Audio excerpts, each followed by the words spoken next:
So here it is, the DeWALT 20 volt max portable power station. I got this because I, along with many other Californians, were victims of PG&E's planned power outages to save their asses from the massive liability of wildfires caused by their archaic infrastructure, which they can't afford to upgrade. But I digress.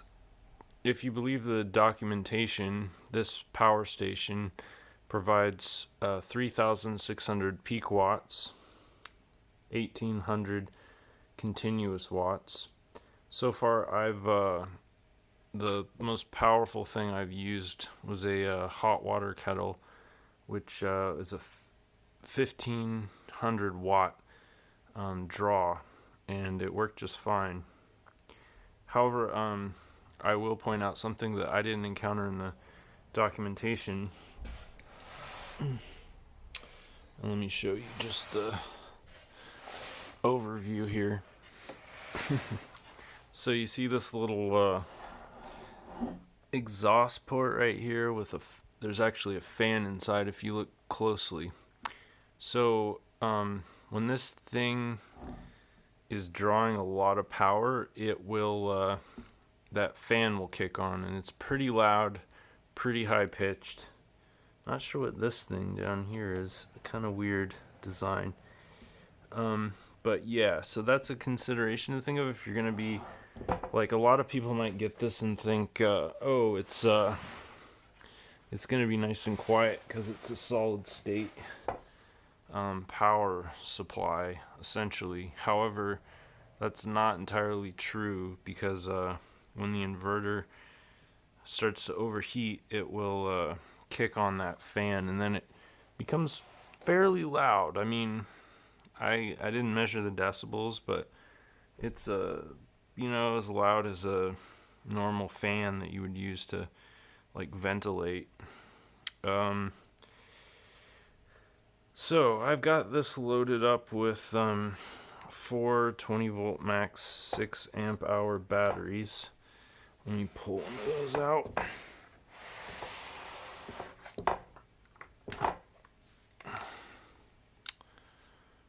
Yeah, so for a total of 24 amp hours, which is a reasonable amount of power. DeWALT also has these really nice flex volt 12 amp hour batteries. So theoretically, the maximum capacity of this power station would be 48 amp hours of power, which is roughly the same amount of power that the average car battery, lead acid, contains. So if you were to just get a car battery and hook up an inverter, you'd have more or less the same thing for a fraction of the price. However, there's obviously several advantages to this particular design. Ease of use being probably the biggest one, and secondly, the fact that these batteries are very versatile. They go into all the DeWALT power tools and accessories, and they're just kind of easy to portable and easy to handle and stuff, which is convenient because you could basically have like a big cardboard box full of the 12 amp hour flex volt batteries. You could have 128 amp hours worth of batteries charged and ready to go at any given time that you could just slap in here, and that's a pretty powerful platform, I would say, essentially. Okay, another thing, like, they won't tell you in the manual. Here's the actual interface right here. So really simple. Just has a power outlet, a power in, which you need like a short extension cord, and then this power button to kick on the inverter and send power to this outlet. I'm about to expose you firsthand to one of the undocumented features here. Yeah, so it makes that really high pitch beeping sound when it first comes on, and then this LED lights up. And I think it makes the same sound when it turns off too, but I can't remember. Let's find out. Yeah.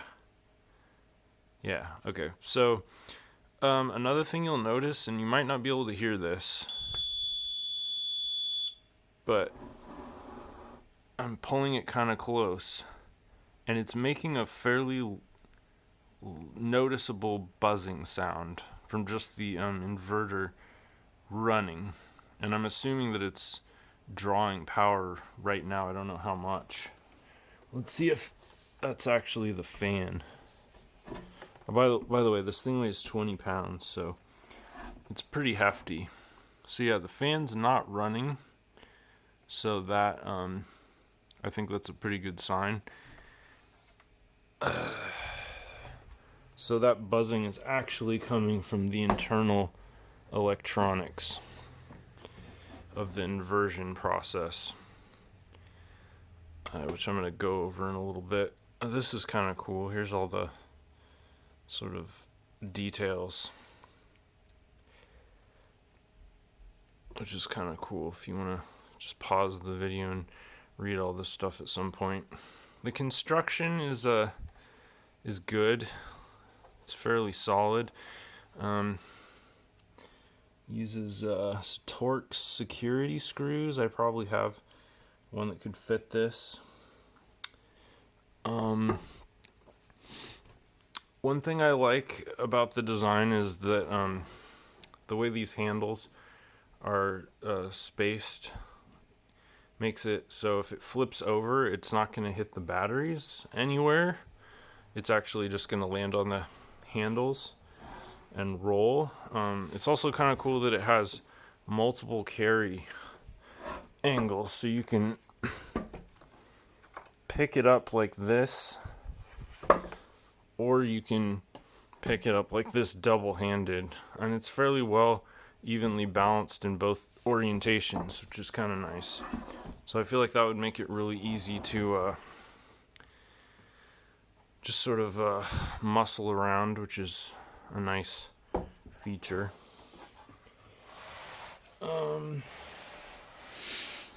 Yeah, so let's talk about the actual charging. So first I should probably turn this off.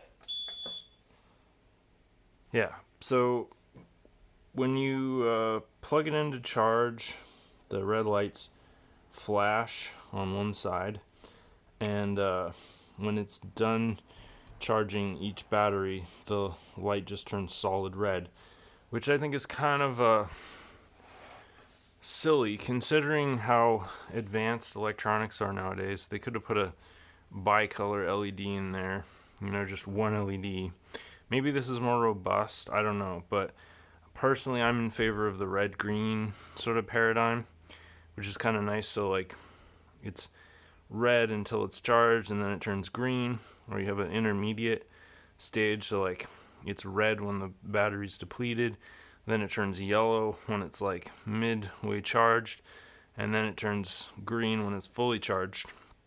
I think what would be even cooler would be to have a full RGB LED in there and have it smoothly gradiently transition from red to green.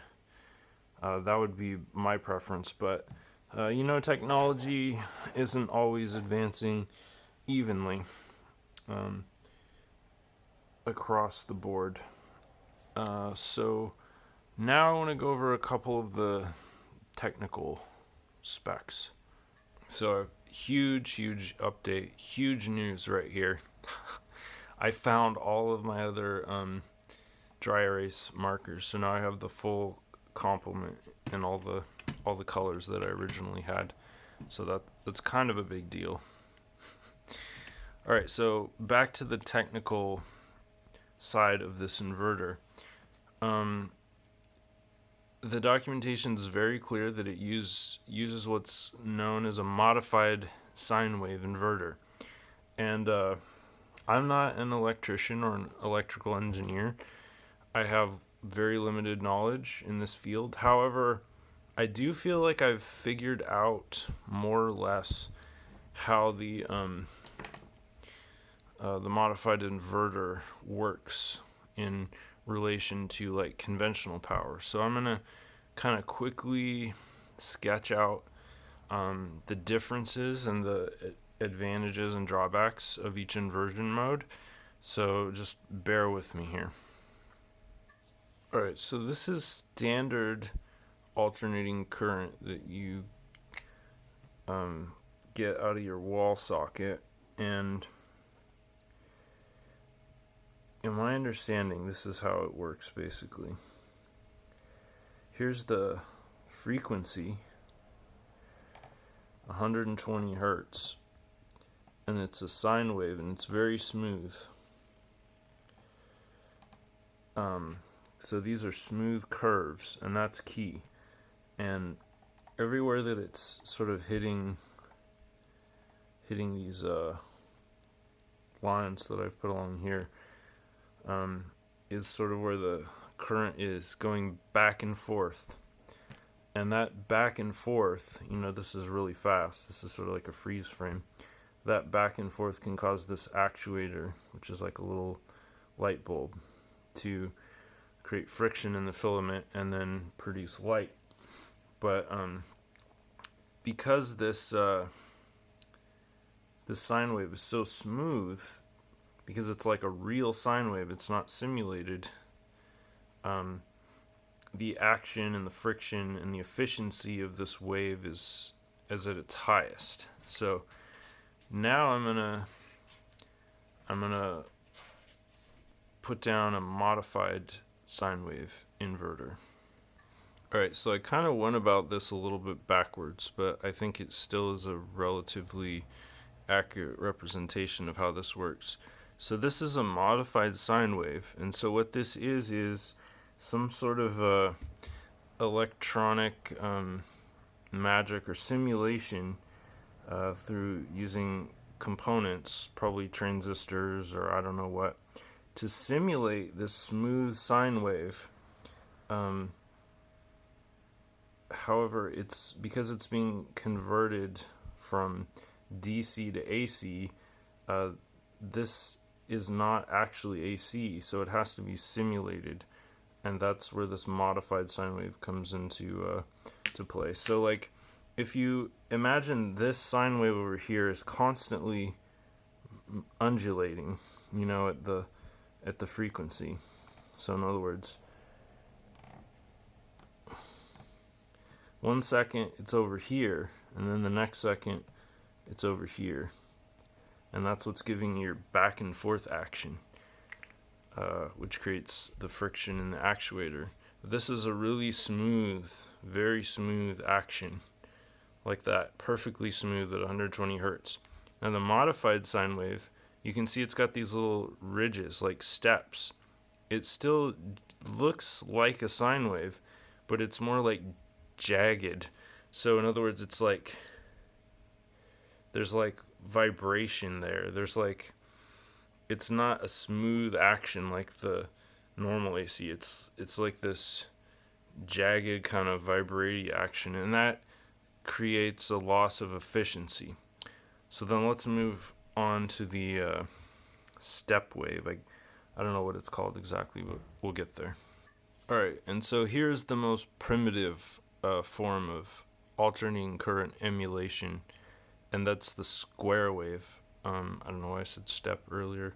Square. So, in other words, it's still vaguely mimicking the sine wave over here, but the transitions are abrupt, so there's no smoothness at all. Like, here's normal AC, here's the modified, right? And then square is just like jerking back and forth, right? Really violent transitions, which create a lot of inefficiency and a lot of friction. So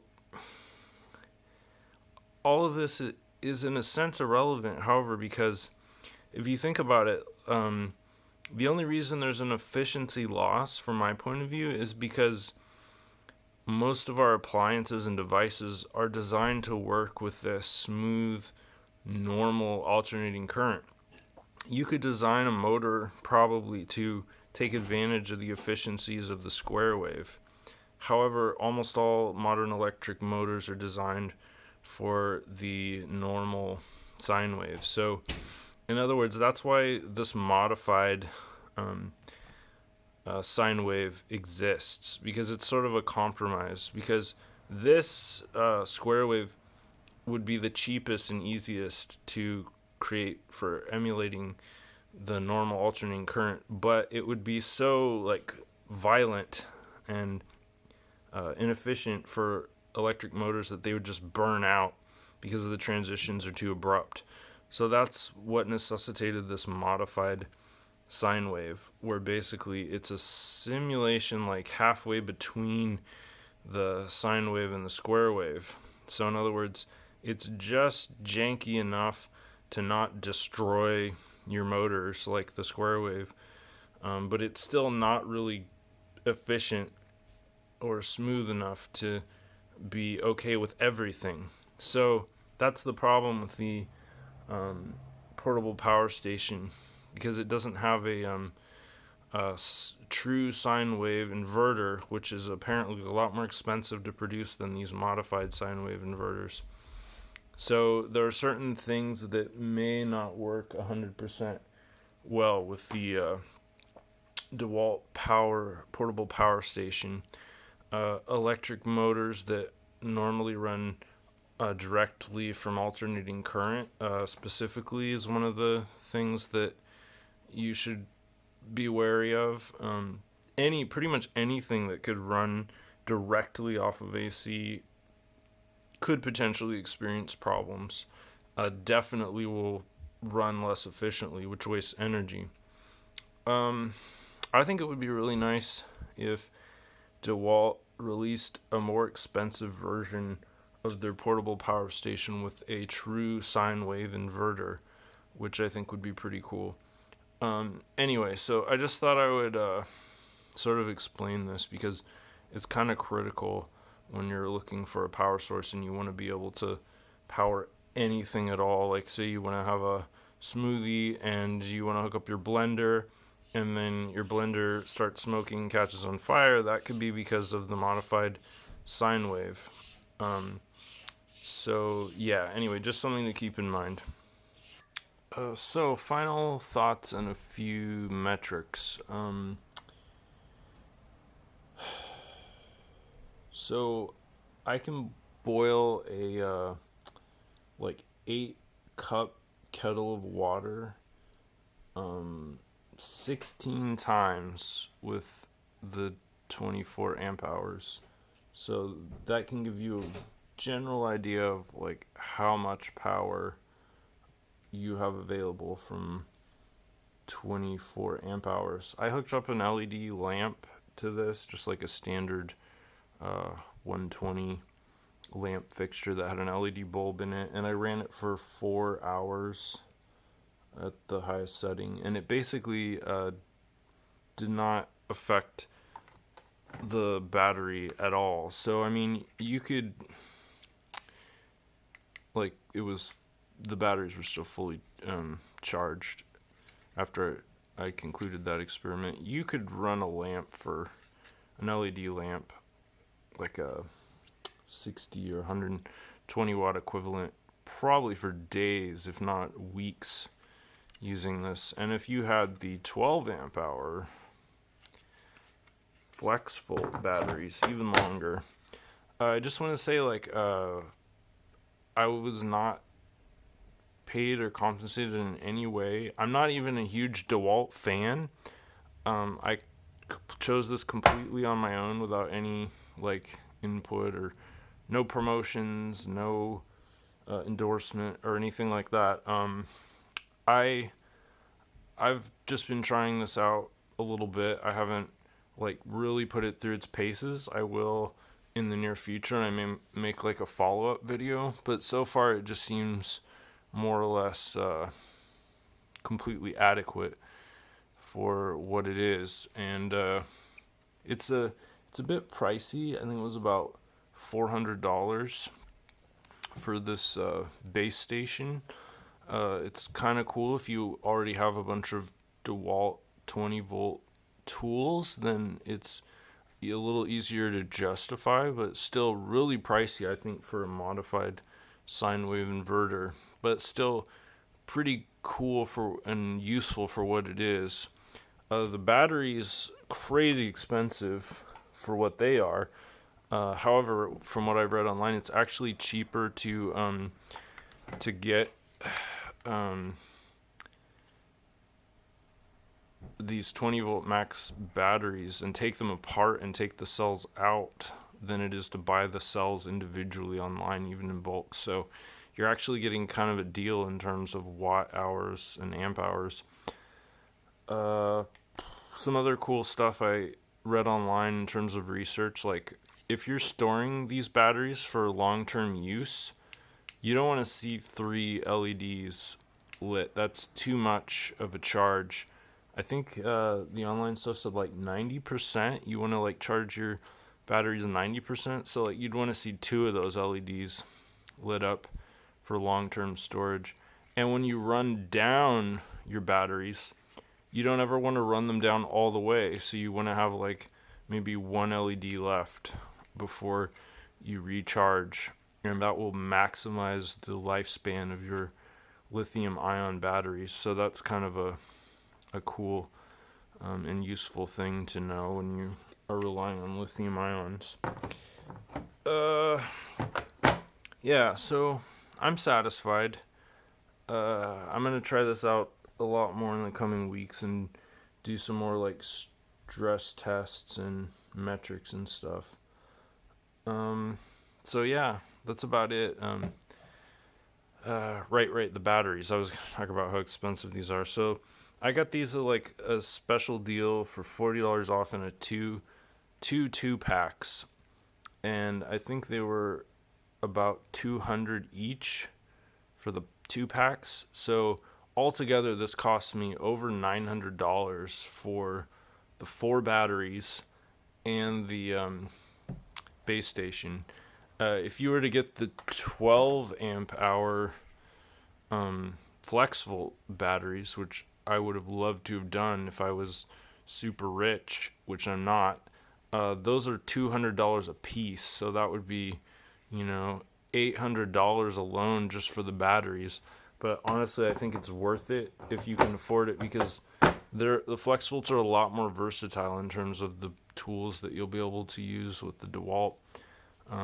Probably a worthwhile investment, but I'm just too poor to actually afford to be able to spend that kind of money. So I had to settle with the bargain basement 6 amp hour batteries.